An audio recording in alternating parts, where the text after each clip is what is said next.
მოგესალმებით მეგობრებო, დავბრუნდით შემდეგ ვიდეოთი და ეს ვიდეო იქნება განსაკუთრებული, რადგან ამ კვირას გვაქვს UFC თეთრი სახლის კარდი. ეს კარდი MMA-ის ისტორიაში განსაკუთრებული ივენთია. მსგავსი ჯერ არაფერი გვინახავს. დონალდ ტრამპი, ამერიკის პრეზიდენტი, თავის დაბადების დღეზე ვაშინგტონში თეთრი სახლის წინ აწყობს ივენთს. ეს კარდი განსაკუთრებულია და არ გავს UFC-ის სხვა კარდებს. UFC Freedom 250-ზე გვექნება მხოლოდ და მხოლოდ 7 განსაკუთრებული ჯგუფი, რომლის თავშიც ყავს ქართველი ჩემპიონი ილია თოფურია, ჩემპიონ ჯასტინ გეიჯის წინააღმდეგ. უმნიშვნელოვანესი ჯგუფია ეს არა მარტო ქართველებისთვის, არამედ მთლიანი სპორტისთვის. უკვე 2 წონის ჩემპიონი ილია თოფურია დაიცავს თავის ხამარს ძალიან გამოცდილი UFC ლეგენდა ჯასტინ გეიჯისთან, რომელიც თავის კარიერის ბოლოსკენაა და ყველაფერს ჩადებს ამ ჯგუფში, რომ როგორმე მესამე მცდელობის შემდეგ შეძლოს და მოიპოვოს lightweight-ის ხამარი. Co-main event-ი გვაქვს ასევე ქამრისთვის ჯგუფი UFC-ის heavyweight-ის ხამარი დევს სასწორზე, ალექს პერეირა, რომელმაც middleweight-ში დაიწყო თავისი კარიერა UFC-ში,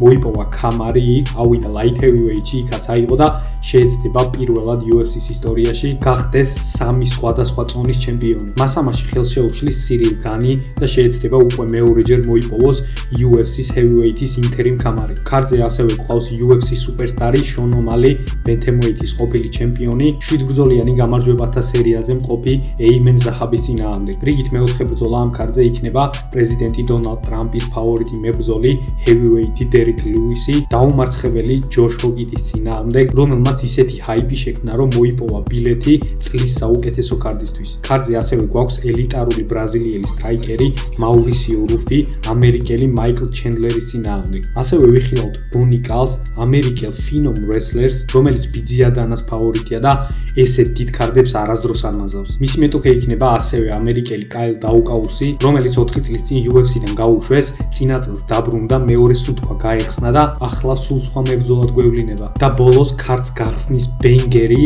დიეგო ლოპეზის სტივი გარსიას წინააღმდეგ. უკვე ორჯერ ხამარზე ნაჩხუბარი დიეგო ლოპეზი შეეცდება დაამარცხოს featherweight-ის პროსპექტი სტივი გარსია და დაიბრუნოს პატივისცემა. ხოლო სტივ გარსიას რაც შეეხება 7-კაციან winning streak-ზეა და დიეგო ლოპეზის თუ მიუმატა ამ სიას, ხამარზე ჯგუფისთვის ერთ-ერთი კონტენდერი გახდება. მოკლედ ესეთი 7 ბრძოლიანი ქარდი გვაქვს, მართალია არ არის ბევრი ჯგუფი, მაგრამ ყველა ჯგუფი ისეთია, რომ შეიძლება თვის მთავარი ივენთის არა, მაგრამ fight night-ის main event-ი მაინც ყოფილიყო. სანამ უშუალოდ ბრძოლებზე დავიწყებდე ლაპარაკს, თქონა მექნება რომ დავალაიქოთ ვიდეო, გამოიწერეთ ჩემი არხი და დამიწერეთ კომენტარები. ამ კვირის ჯგუფებამდე ჩავხედოთ განვლილ კვირის ჯგუფებს ტრადიციულად და ორი სიტყვით ვიტყვი თუ რა როგორ მოხდა. მოკლედ 7-5-ზე წამოვიდა პროგნოზები და ეს არის ყველაზე ცუდი რეკორდი, რაც მქონია აქამდე. ძალიან არ გაამართლა, არა და იმედები მქონდა, ძალიან ისე ვიყავი განწყობილი ამ მუჰამედი ბონფიმის კარდისთვის, მაგრამ ხდება ესეც, არ წამოვიდა მოკლედ პროგნოზები, მართალია მაინც დადებითია 7-5-ზე, მაგრამ არ ვთვლი, რომ წარმატებული პროგნოზები იყო. ბევრ ჯგუფში ძალიან სხვანაირად მოხდა ის, რასაც მე ვფიქრობდი, თუნდაც მთავარ ბრძოლაში ძალიან ცუდად შევაფასე ბონფიმის შანსები მაგ ჯგუფში. ვფიქრობ, განვითარებული გამოვიდა ძალიან და პლუს ამას ბელალის გეიმპლენიც ძალიან ცუდი იყო მაგ ჯგუფისთვის. მაგ ქარდზე ყველაზე დადებითი ჩემთვის რაც იყო ივო ბარანიევსკის ჯგუფი. მოგეხსენებათ როგორ ბალეშიკოვ ივოს ვინც მიყურებთ იცით და ძალიან გამიხარდა მისი ესეთი წარმატება. ვფიქრობდი რომ გადაუვლიდა ტაფას პირველივე რაუნდში და უადვილესად მოახერხა. ბევრს აღარ გავაგრძელებ ამ ქარდზე, გადავიდეთ და დავიწყოთ ჩვენი UFC Freedom 250-ის კარდი, რომელიც გაიმართება საქართველოს დროით 15 ივნის, ანუ ორშაბათს, გამთენიისას. საქართველოს დროით ივენთი დაიწყება 4 საათზე. შედარებით გვიან იწყება, ვიდრე სხვა კარდები ნორმალურად იწყება ხოლმე, მაგრამ ისეთი კარდია არ არის გასამაზინებლად. დარწმუნებული ვარ, მთელი მსოფლიოს თვალები იქნება ამ ივენთისკენ. მთავარი ჯგუფი ილია თოფურია ჯასტინ გეიჯის წინააღმდეგ lightweight-ის ხამრისთვის. ორი სიტყვით მინდა appreciation-ი გავაკეთო, დავაფასო ეს მომენტი და თქვა თუ რამდენს ნიშნავს პირადად ჩემთვის და დარწმუნებული ვარ ძალიან ბევრი თქვენთაგანისთვის, რომ ქართველი ილია თოფურია საქართველოს დროშით იჩხუბებს მთავარ ბრძოლას ესეთ ქარდზე, რომელიც არის ძალიან განსხვავებული, ისეთი როგორიც აქამდე არ ყოფილა პირდაპირ ამერიკაში, ანუ UFC-ს სამშობლოში პრეზიდენტის თეთრი სახლის წინ მთავარ ბრძოლაში ილია თოფურია იქნება. მე ძალიან ბედნიერი ვარ ამისთვის და ძალიან ვამაყობ ჩვენი ქართველი ჩემპიონით. ესეთი რაღაც რო შეძლო და თავისი შრომით აქამდე მიაღწია, კი არა და ვფიქრობ კიდე ძალიან ბევრს მიაღწევს ილია და საერთოდ ვფიქრობ რომ სპორტის ისტორიაში იქნება საუკეთესო. ყველამ კარგად ვიცით ვინც არის ილია თოფურია, რაც არის, მაგრამ მაინც ვილაპარაკებ ვიდეოდან გამომდინარე 17-0-ზე აქვს ბალანსი ილიას, დაუმარცხებელია. 2020 წლიდან ასპარეზობს UFC-ში, 9 ჩხუბი აქვს ჩატარებული. უბრალოდ გასაოცარია ილიას ყოფილი მეტოქეების ცხრილი, თუ რა მებრძოლები შეხვდა და რა მებრძოლები დაამარცხა, ძირითადად ყველა ფინიშებით. კიდევ ერთ უდიდეს სახელს მიიმატებს ჯასტინ გეიჯის სახით. UFC-ში რაც შემოვიდა, ილია 6 ჩხუბის შემდეგ მიიღო ქამარზე ჩხუბის შანსი. დაამარცხა ალექსანდრ ვოლკანოვსკი ფედერვეიტში, მოიპოვა ქამარი, შემდეგ დაიცვა ერთხელ მაქს ჰოლოუეის წინააღმდეგ და ავიდა ახლა ლაითვეიტში, დაამარცხა ჩარლზ ოლივეირა ქამრისთვის ჩხუბში და დაიცავს პირველად ახლა ლაითვეიტის ქამარს, ანუ დაბლ ჩემპიონია ილია, არ დაუკარგავს მას ფედერვეიტის ქამარი, უბრალოდ დატოვა იქ, ეგ კი არა, მესამე ქამარიც უნდა კონდეს ილიას BMF-ის, უბრალოდ მაქს ჰოლოუეისთან როცა იჩხუბა, მაგ დროს მაქს ჰოლოუეი BMF-ის ჩემპიონი იყო, მაგრამ ორგანიზაციამ რატომღაც ეს ქამარი არ დადო სასწორზე, თუმცა არ აქვს ამას მნიშვნელობა, ეგ მაინც გამოგონილი ქამარია და ბევრს არაფერს არ ნიშნავს. ილია განსაკუთრებული იმითაა, რომ ბაზა აქვს ჭიდაობა, მოგეხსენებათ, საქართველოში როცა ვარჯიშობდა, ბერძნულ-რომაულ ჭიდაობაზე ვარჯიშობდა და ესპანეთში გადასვლის შემდეგ დაიწყო ჯიუ-ჯიტსუზე ვარჯიში და ხოლოდ შემდეგ აქვს დაწყებული MMA კარიერა და სტრაიკინგი აქვს, ყველაზე ბოლოს ნასწავლი. და ეხლა ისეთ დონეზეა, ძირითადად საერთოდ სულ არ ჭირდება ხოლმე თავისი ჭიდაობის და გრეპლინგის გამოყენება, ისეთი ხელები აქვს ილიას, რომ ძირითადად დგომში ამთავრებს თავის ჩხუბებს. ილიას აქვს სასწაული კრივი, მსგავსი კრივი UFC-ში საერთოდ არავის არ აქვს. ილია ჩხუბობს როგორც სუფთა მოკრივე და ამით უქმნის თავის ყველა მეტოქეს პრობლემას, იმიტომ რომ UFC-ში თითზე ჩამოსათვლელი არიან ისეთი მებრძოლები, რომლებიც იყენებენ ილიას კრივთან მიახლოვებულ კრივს. ზუსტად მაგიტო რო არ არიან UFC-ში MMA-ის მებრძოლები მიჩვეული მსგავს მაღალი დონის კრივს, მაგიტო არანაირი პასუხი არ აქვთ ხოლმე ილიას სტრაიკინგის წინააღმდეგ. ეს უბრალოდ სიტყვები არ არის, რასაც მე ვლაპარაკობ, ამას ყველაფერს ვიძახი ილიას კარიერიდან გამომდინარე და იქიდან თუ რა აქვს და როგორ აქვს მას გაკეთებული. წინა პროგნოზების ვიდეოს თუ უყურეთ,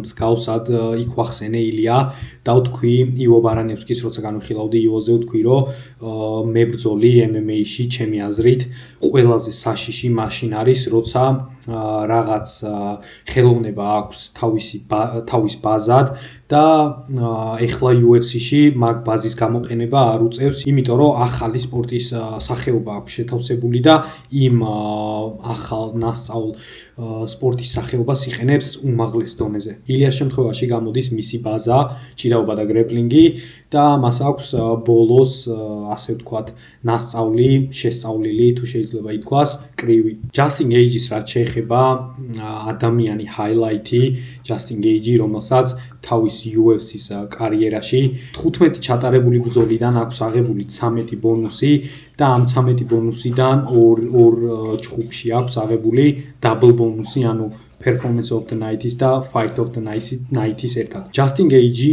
უკვე მეორეჯერ არის დროებითი ჩემპიონი, ანუ ინტერიმ ქამარი მეორეჯერ მოიპოვა ახლა პედი პიმლეტის წინააღმდეგ, ერთხელ ტონი ფერგიუსონს მოუგო 2020 წელს, შემდეგ ეჩხუბა ხაბიბს ნამდვილ ქამარზე და დამარცხდა, მაგის შემდეგ კიდე მიეცა შანსი ერთ წელში ჩარლზ ოლივეირას წინააღმდეგ როცა იჩხუბა ნამდვილ კამარზე, როცა ჩემპიონი იყო ჩარლზი მაშინ და მანდაც დამარცხდა.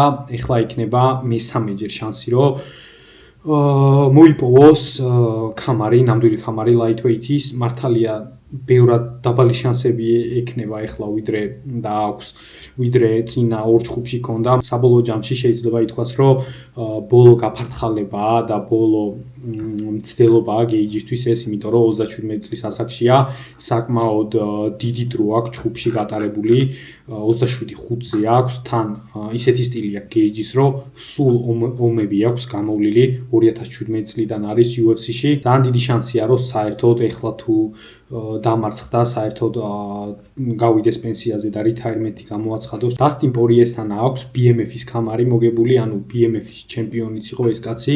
მოკლედ არ აკლია კამრები, როგორც ხედავთ, ორჯერ ინტერიმის კამარი აქვს მოგებული, ერთხელ BMF-ის, მაგრამ აი მთავარ ოქროს მაინც ვერ მიაღწია. სამწუხარო ამბავია, მსგავსად პორიესნაირად დაასრულებს გეიჯი კარიერას.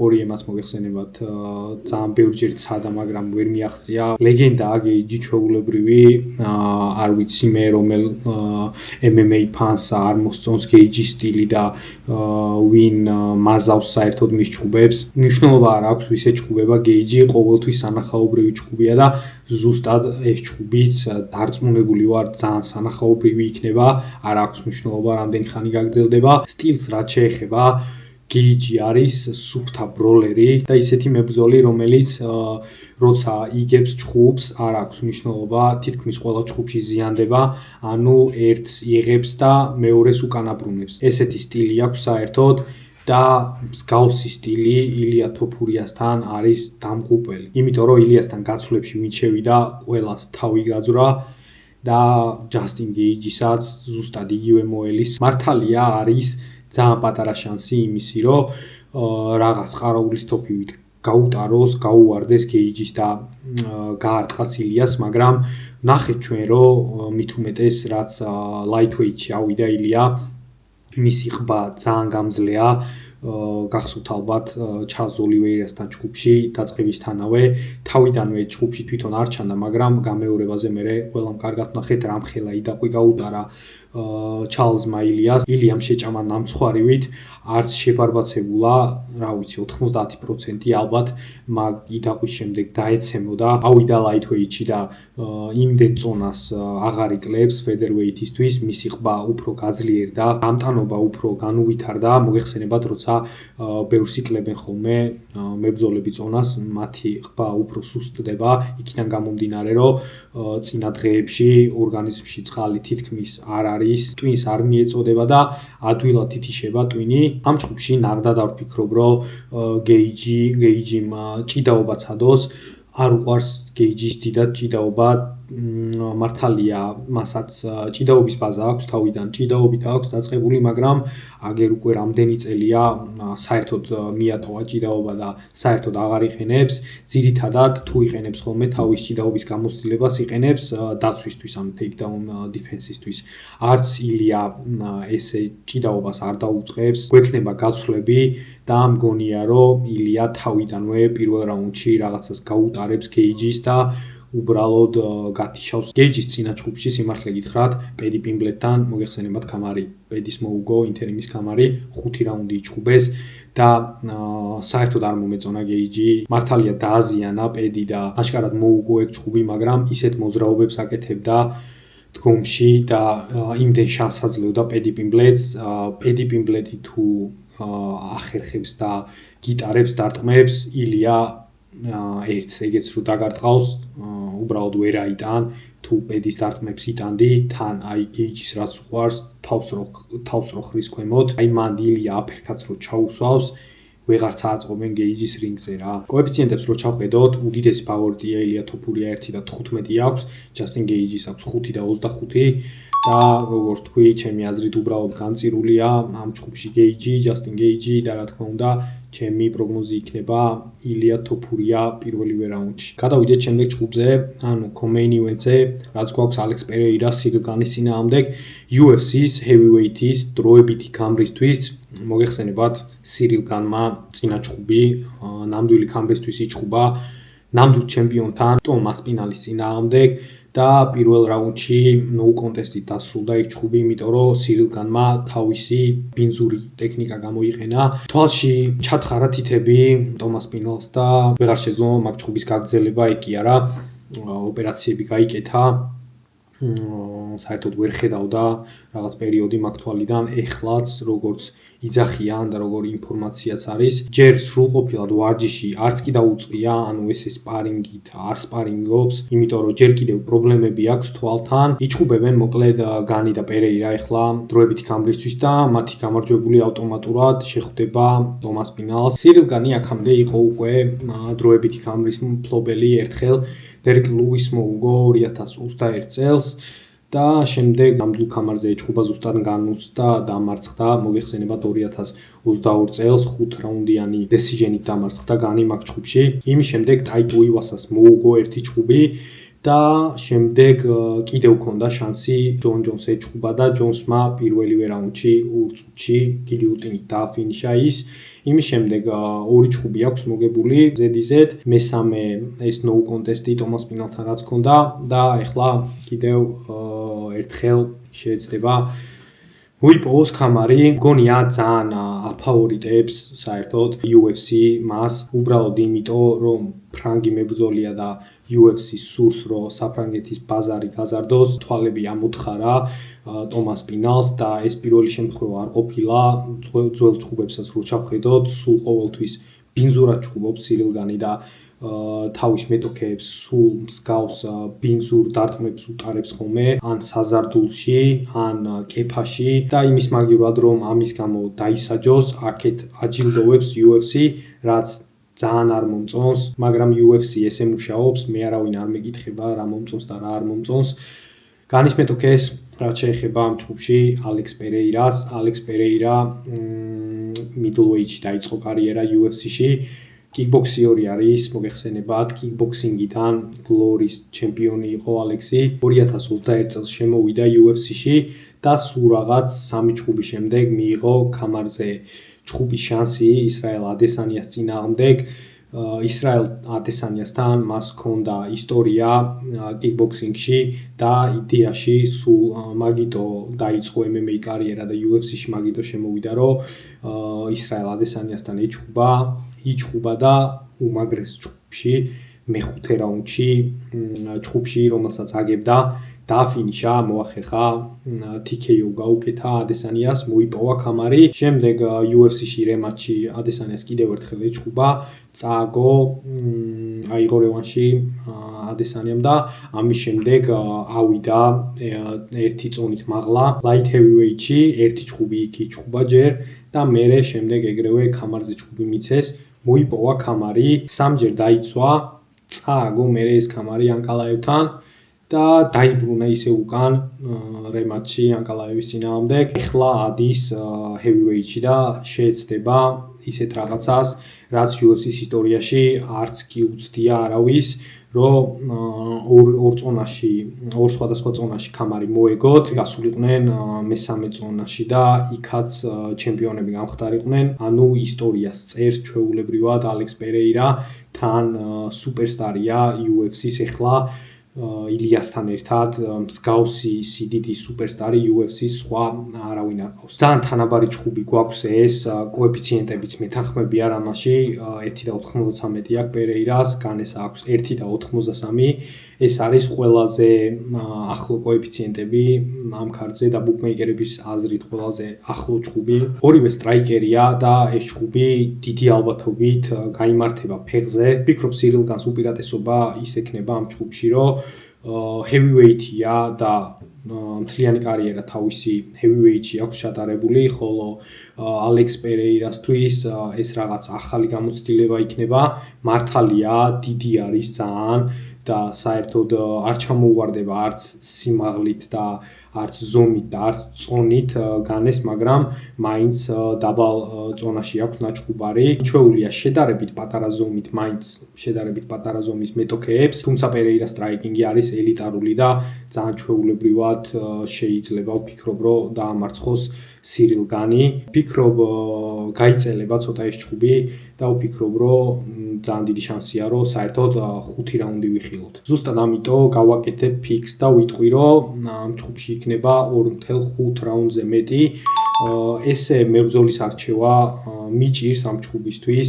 ძალიან ბევრი ვიფიქრე, ხან ერთ მხარეს ვიხრები ხოლმე, ხან მეორე მხარეს და საბოლოო ჯამში 2.5 რაუნდზე მეც ვიტყვი, კოეფიციენტების მხრივ 1 და 69 აქვს კოეფიციენტი, 2.5 რაუნდზე მეც მშვენიერი კოეფიციენტი მგონია. შემდეგი ჩხუბი Sugar Sean O'Malley, ბენთამოითის ყოფილი ჩემპიონი და უპირისპირდება Aiemann Zahabis, კანადელ Aiemann Zahabis. ეს იქნება ამერიკულ-კანადური დაპირისპირება. Sean O'Malley არის UFC სუპერსტარი, ბიზიადანას ერთ-ერთი საყვარელი მებრძოლი ასევე.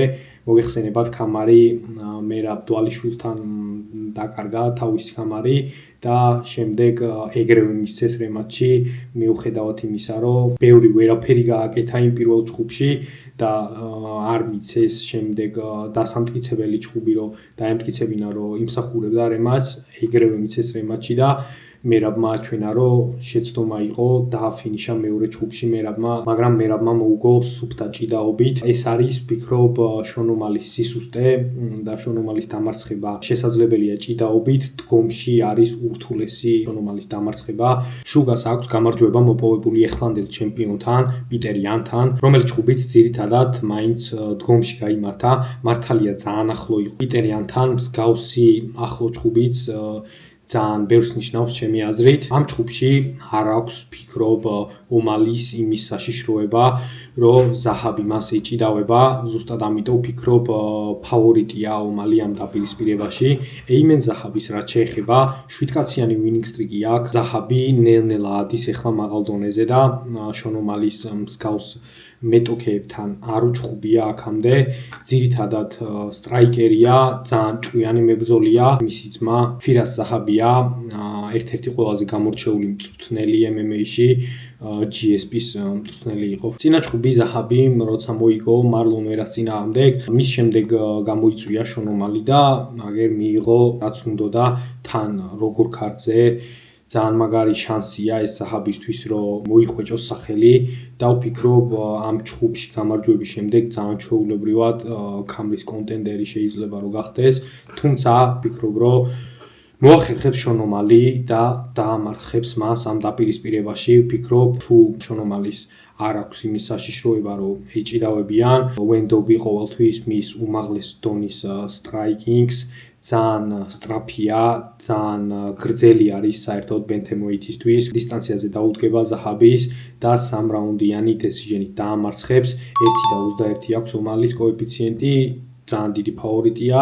და Zahabis აქვს 4.25. გადავიდეთ შემდეგ ჩხუბზე, heavyweight-ების კიდევ ერთი დაპირისპირება, Derek Lewis-ი Josh Hockey-ის წინააღმდეგ. ეს მატჩაპი თავიდან, როცა დაანონსეს ეს კარდი, არ იყო დამატებული, მხოლოდ იმის შემდეგ დაამატეს, როცა Josh Hockey-მა თავისი ბოლო ბრძოლა მოიგო და დაასრულა თუ არა, ისეთი მაგარი ჩხუბი აჩვენა და ისეთი ჰაიპი აკრიფა იმის შემდეგ, რაც UFC-შია, რომ ეგრევე Dana White-მა იმ დღესვე უთხრა, რომ თეთრი სახლის ქარდზე იჩხუბებო.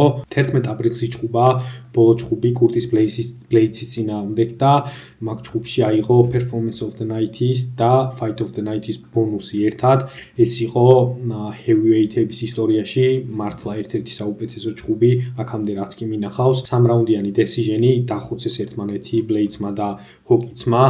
დაუმარცხებელია, 9-0-ზე აქვს ბალანსი Josh Hockey-ს, სულ 3 ჩხუბი აქვს UFC-ში ჩატარებული. Curtis Blaydes-ის ჩხუბამდე არავინ არ იცოდა თითქმის მისი სახელი და ეხლა სულ რამდენიმე თვეში ერთ-ერთი ყველაზე ცნობადი მებრძოლია UFC-ში. გარდა ჩხუბისა, მოგეხსენებათ, რასაც აკეთებს ჩხუბის გარეთ, როგორც ცდილობს, რომ თავისი სახელი მოიხვეჭოს, თავისი trash talk-ით, რაცნაირი უცნაური შიდა ქარაქტერებით, რასაც აღვიძებს ხოლმე თავის თავში.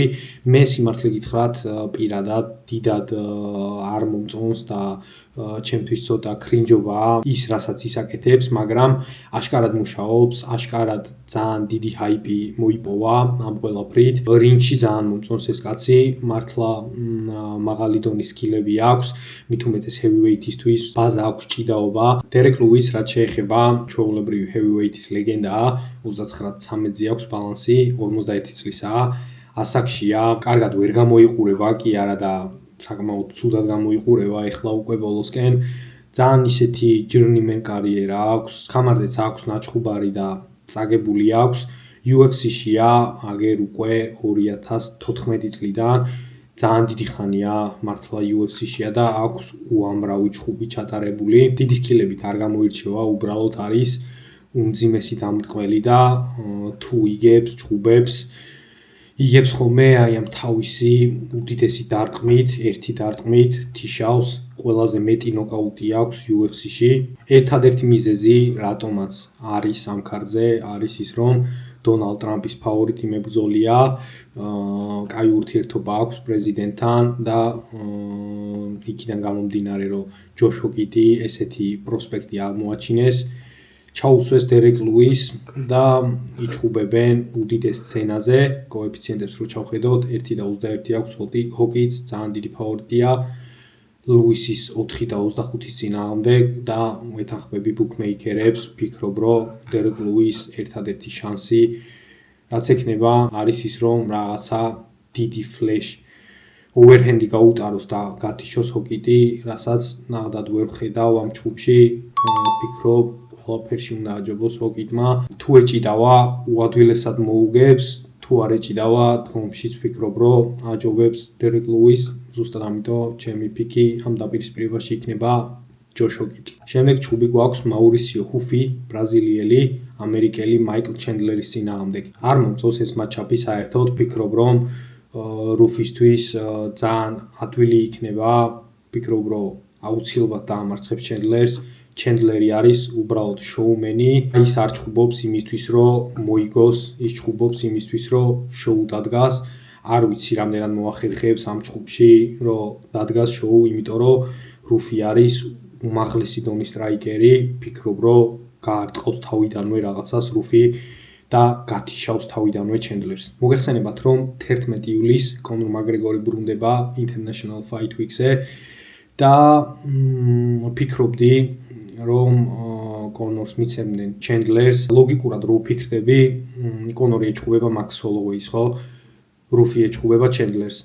ჩენდლერს აქვს ისტორია კონორთან, Ultimate Fighter-ი ერთად აქვს ჩატარებული 1 წელი. უბრალოდ იჯდა ჩენდლერი მაგის შემდეგ და ელოდებოდა კონორის დაბრუნებას. ამდენი ხანი ტყუილა გაუცდა ჩენდლერს, თან ჩენდლერი ეძებს money fights, კონორის ჩხუბი იქნებოდა ყველაზე დიდი money fight-ი მისი კარიერისთვის, ალბათ იმის შემდეგ აღარც იჩხუბებდა, კონორი იქ თავისთვის გულაობდა და ცოტა არ იყოს მეწოდება ეხლა, რომ არ აჩხუბებენ კონორთან. ლოგიკურად რო ვთქვათ, ჩენდლერი რო ჩაესვათ, ვთქვათ კონორისთვის International Fight Week-ზე და ჰოლოვეი გადმოესვათ აქ რუფისთვის, ესეც ბევრად უფრო კაი მატჩაპი იქნებოდა. უმაღლესი დონის სტრაიკერის წინააღმდეგ, რუფი ჰოლოვეის ჩხუბი ვფიქრობ ძალიან მაგარი ჩხუბი იქნებოდა და ჩენდლერიც საბოლოოდ მოიპოვებდა კონორთან ჩხუბს, ძალიან მაგარ შოუს დადგავდა და ბევრად ახლო ჩხუბი იქნებოდა ჩენდლერი კონორის ჩხუბი, ვიდრე კონორი ჰოლოვეის ჩხუბია. ამაზე ეხლა სანამ ვიდეოს ჩაწერას დავიწყებდი, უცებ გამახსენდა ჩენდლერის ამბები კონორთან და ვიფიქრე ესე, მითხარით კომენტარებში თუ მეთანხმებით, უფრო უკეთესი იქნებოდა თუ არა ეს მებრძოლების სვიჩი რო ყოფილიყო. კოეფიციენტებს რო ჩავხედოთ, მაურისიო ჰუფი არის ყველაზე დიდი ფავორიტი ამ ქარდზე. ვფიქრობ, სამართლიანია ძალიან, 1-10 აქვს, ჩენდლერს აქვს 6-50, ბევრს აღარ ვილაპარაკებ ამ ბრძოლაზე და ვიტყვი, რომ რუფი აუცილებლად გადაუვლის ჩენდლერს ამ დაპირისპირებაში. შემდეგი ჩხუბი და ყველაზე ცუდი ჩხუბი ჩემი აზრით ამ ქარდზე, რიგით მეორე ჩხუბი, ბონიკალი კაილ დაუკაუსის წინააღმდეგ. ბონიკალი არის ამერიკელი მებრძოლი პროსპექტი, შეიძლება ითქვას, 8-1 ბალანსით, MMA ახალი დაწყებული აქვს, არის სუფთა ამერიკული ჭიდაობიდან გადმოსული ძალიან დიდი სახელია ბონიკალი ამერიკაში, იმიტომ რომ American College Wrestling-ში მე მგონი ყველაფერი აქვს მოგებული. ერთი ჭუბი წააგო დერიდერთან, დერიდერმა დააფრო ჩეკა, მეორე რაუნდში ბოდი ქიქებით დაამარცხა, თუმცა სხვა ჭუბებში ძირითადად გადაუარა ყველა თავის მეტოქეს, აი პოლ კრეგთან იყო ძალიან ცუდი ჭუბი. იქიდან გამომდინარე რომ პოლ კრეგი ძალიან მაგარი გრეპლერია და ძირს ძალიან მაგარი ჯიუ-ჯიტსუ სტილი აქვს, მით უმეტეს თავისი ზურგიდან კრაუს ტრაიანგლს ძალიან მაგრა. საერთოდ არ შეეცადა და თავისი სტილი სრულიად შეცვალა. ისეთი ახლო იყო, ძალიან ჩვეულებრივად შეიძლებოდა იქ ჭუბი საჯებს წაერთმიათ მისთვის. დიდად არ ვარ საერთოდ ბონიკალის ფანი, მაგრამ ამ კაცს აქვს ძალიან კაი სკილები MMA-ისთვის და აგერ ბოლო ჭუბი როდოლფო ვიეირასთან, რაც ჩაატარა მესამე რაუნდის ჰედკიკით რომ მოიგო, მან მართლა აჩვენა რომ განვითარებულია და აჩვენა რომ ახალ სკილებს იძენს და ძალიან დიდი პასუხისმგებლობით ეკიდება თავის მის ახალ კარიერას. ბონიკალს ყოველთვის UFC-ში ძალიან კაი ქარდებზე გვისვამენ ხოლმე და ეხლაც შემოგტენეს ამ თეთრი სახლის ქარდზე. კაილ დაუკაუსი ერთადერთი იმიტო არის ამ ქარდზე, რომ ბონიკალს ეჭუბება. 2020 წელს შემოვიდა პირველად კაილ დაუკაუსი UFC-ში. ცუდად წარიმართა მისი კარიერა 2 წლის განმავლობაში და გაუშვეს UFC-დან 2022 წელს. იმის შემდეგ იჭუბა UFC-ს გარეთ, 4 ჭუბი ჩაატარა, 4-ვე მოიგო ძალიან დამაჯერებლად და აგერ წინა წელს დააბრუნეს და რაც დააბრუნეს, კარგად გამოიყურება. 2 ჭუბი იჭუბა, 2-ვეში პირველ რაუნდში 50 წამში დააფინიშა თავისი მეტოქეები, მიშელ პერეირა და ჯერალდ მიშარტი. და ეხლა აქვს უდიდესი შანსი, როგორც თქვი, თეთრი სახლის ქარდზე, რომ ბონიკალს რაღაც მოუხერხოს, მაგრამ პირდაპირ ვიტყვი, რომ არ მგონია კაილ დაუკაუსმა მოახერხოს ბონიკალის დამარცხება ამ მატჩაპში. ერთადერთი რასიც ჯობია ბონიკალს არის სუფთა გრეპლინგი, სუფთა ჯიუ-ჯიტსუ, აქვს ძალიან კაი ჩოუქები, დანარჩენი ვფიქრობ, დგომში თანაბარ შანსებს მივცემდი ამ ორ მებრძოლს და ჭიდაობით რა თქმა უნდა ბონიკალს მივცემ უპირატესობას. ვფიქრობ გაუკეთებს ტეიქდაუნებს ბონიკალი და გააკონტროლებს მას ძირს და დარჩება გამარჯვებული 1-24 აქვს. ბონიკალის დიდი ფავორიტია კაილ დაუკაუსის წინააღმდეგ 3-95 აქვს დაუკაუს და ვფიქრობ დესიჟენით ბონიკალი დარჩება გამარჯვებული. მივადექით ბოლო ჭუბს, ანუ ამ ქარდის პირველ ჭუბს, გვაქვს დიეგო ლოპეზი სტივი გარსიას წინააღმდეგ, ძალიან მაგარი ჭუბი, ძალიან მომწონს ეს მატჩაპი და პირველი ჭუბი მაგიტოა ეს დაპირისპირება ზუსტად რომ ხალხი და UFC თვითონაც ელის ამ ჭუბში fireworks. დიეგო ლოპეზი მებრძოლი რომელმაც უკვე ორჯერ იჭუბა ქამარზე, ალექს ვოლკანოვსკის წინააღმდეგ, მართალია ვერ შეძლო ქამრის მოპოვება, იქიდან გამომდინარე რომ ალექს ვოლკანოვსკი კიდე ძალიან მაგარ ფორმაშია და ძალიან მაღალი დონის მებრძოლია, თუმცა მანამდე უმაგრესი კარიერა აქვს UFC-ში, ძირითადად ფინიშერია, უმძიმესი ხელები აქვს, უმაღლესი დონის გრეპლინგი აქვს, ხოლო მის მეტოქეს სტივ გარსიას რაც შეეხება 7-კაციანი ვინინგ სტრიკი აქვს, ძალიან მაგარ ფორმაშია.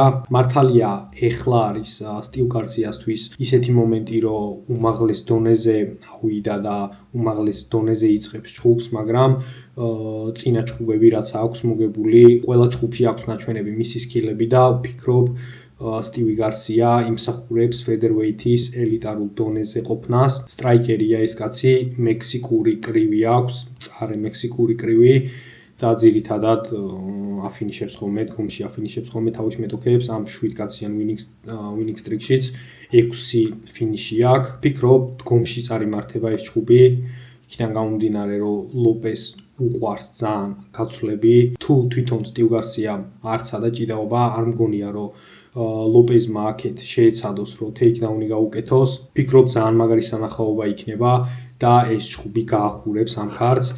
კოეფიციენტებს რო ჩავხედოთ 1-59 აქვს ეხლა ლოპეს, გარსიას აქვს 2-33. ძალიან ბევრს ვფიქრობდი ამ ჭუბზე, ხან ერთ მხარეს ვიხრებოდი, ხან მეორე მხარეს. სტივ გარსია მომწონს ძალიან, ერთ-ერთი ჩემი საყვარელი მებრძოლია. ცოტა მიკერძოვებულად ვფიქრობდი, რომ სტივი გარსია დამეფიქა, მაგრამ რო დაუფიქრდი, წინა ჭუბებს რო უყურე, დიეგო ლოპეზი მართლა ძალიან მაღალი დონეა. საბოლოო ჯამში მაინც 50-50-ზე მივანიჭე შანსებს და ზუსტად ამიტომ რომ ესე ფიქს ვერ ვაკეთებ, გავაკეთებ ფიქს 2.5 რაუნდზე ნაკლებს, 1.50 აქვს კოეფიციენტი და ვფიქრობ რომ ორივე ფინიშზე წავა, მით უმეტეს ესეთ ქართს ხსნიან, ორივე საერთოდ ყველაფერს ჩადებს და რომელიღაცა დაიძინებს ჩემი აზრით. ზუსტად ამიტომ ჩემი პიკი იქნება 2.5 რაუნდზე ნაკლები. სულ ეს იყო ჩვენი UFC Freedom 250-ის პიკები. თუ მოგეწონათ ვიდეო, არ დაგაუწყდეთ დალაიქება, გამოიწერეთ არხი და დამიწერეთ რას ვფიქრობთ თქვენ პიკებზე. 7 ჭუბი გვაქვს ამ ქარდზე და ძალიან დიდი იმედი მაქვს რომ 7-ვეს გავამწვანებთ. ძალიან დიდი მოლოდინია ამ ქარდისთვის.